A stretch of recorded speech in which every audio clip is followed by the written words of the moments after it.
I know you've sort of looked at over time the evolution of legislation and how it's gone. So what have you seen with that evolution of legislation sort of from when you started working on this to Yeah. now? Yeah. And then if you're willing to venture a guess, where do you think we might be heading with the legislation?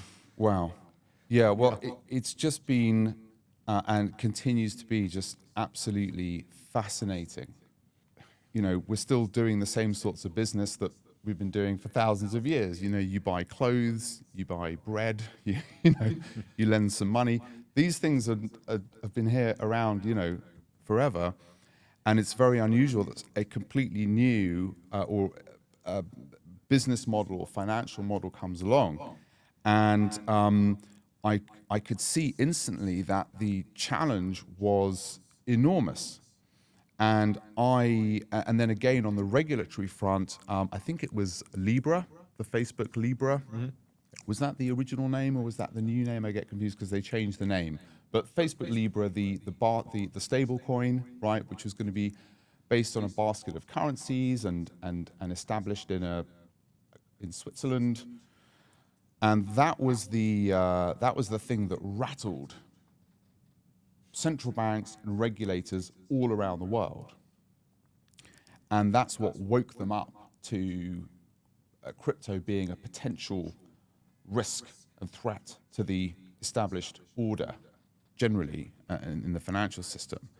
And that's what sparked regulations around the world, including what we now know as MiCA.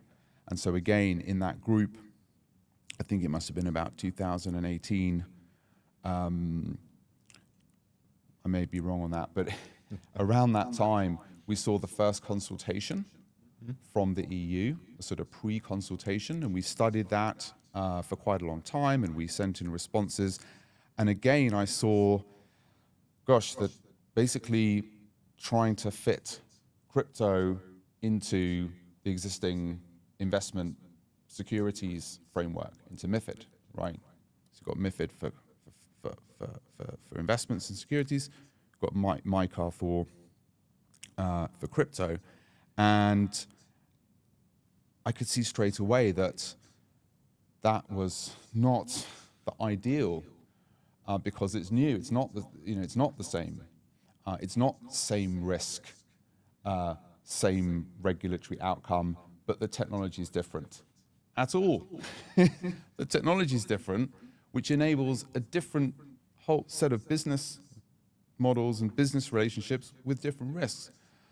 But I've never sort of thrown stones, if that's the right metaphor. I've never criticized, and certainly don't want to criticize now publicly, because the people who, some of whom are my friends and colleagues, right, on the legal side and the regulatory side, were doing their best. And I had an opportunity. I was sort of, had a front row seat there, and I couldn't figure it out. I mean, when I would sit, and obviously you only have so much time, but I would, do some prep for these working group meetings, and I would sit there for, on the tube on the way down thinking, how can we create a new legal and regulatory framework for this stuff? And that's really hard to do.